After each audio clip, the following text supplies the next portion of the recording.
I want to just riff a little bit on a comment I made just as we were closing the last half hour, not the last half hour, but the last hour, 30 minutes ago, from 40 minutes ago from now.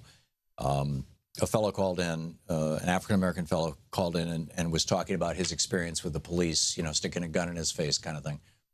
And I made the comment that people live up to or down to our expectations of them. And, I want to expand on that. It's not because it could have come across, it could have come across completely wrong. Here's what I meant. Our culture, mother culture, is like this set of kind of softly whispered stories that we rarely hear clearly and explicitly, but surround us like cotton continuously throughout our whole entire lives. We're born into. This is what Dan Quinn calls mother culture.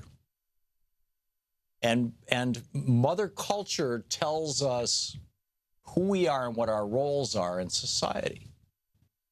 And so if we have a society, and mother culture is the product, by the way, of by and large, I mean, there's a bunch of different variables, but by and large of societal consensus, of what we all agree on. And so if mother culture is telling cops that, hey, it's just fine to kill a black person, no problem. You're not going to suffer any consequences, then they will rise to that or sink to that, whatever you want to call it. Then that becomes their default. If mother culture is telling white people that they're superior to black people, they start thinking that. If mother culture is telling black people that they're inferior to white people, some of them are going to start thinking that. And this is an insanely destructive thing. And the salvation, I think, in this, and then there's just been some fascinating studies on this. One of the most famous is one that was done with second graders, as I recall, back in the 1960s, where this teacher said, it was the blue eye, brown eye experiment, because it was a class full of white kids. And she organized, and she gave this, long riff about how blue eyes are superior to brown eyes, and suddenly the blue-eyed kids were behaving completely different toward the brown-eyed kids. And then with another class, it was, brown eyes are superior to blue eyes, and the exact same behavior, only reversed.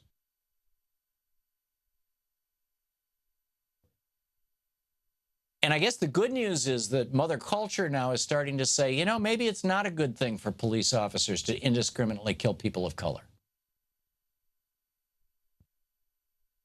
Maybe it's not a good thing for, for people of color in this society to basically live in fear their entire lives. Mother culture is starting to wake up. And again, as I said, when I started this whole rant, culture is the product of a societal consensus. A societal consensus is the product of the individuals within that society as much as the society itself. And the individuals who make up the society of the United States, up until last year, every year, the majority of individuals being born in this country were white. Now that's not the case. America is experiencing diversity. And this, by the way, goes back to a change in our immigration laws in the 1960s. I think it was 1924, we got our first immigration law, and it limited immigrants into the United States to in racial categories or in national categories. It was really national categories, but it kind of it maps over to racial categories, to the proportions in the United States. So if so if in 1924 America was 23% Italian, 16% Irish,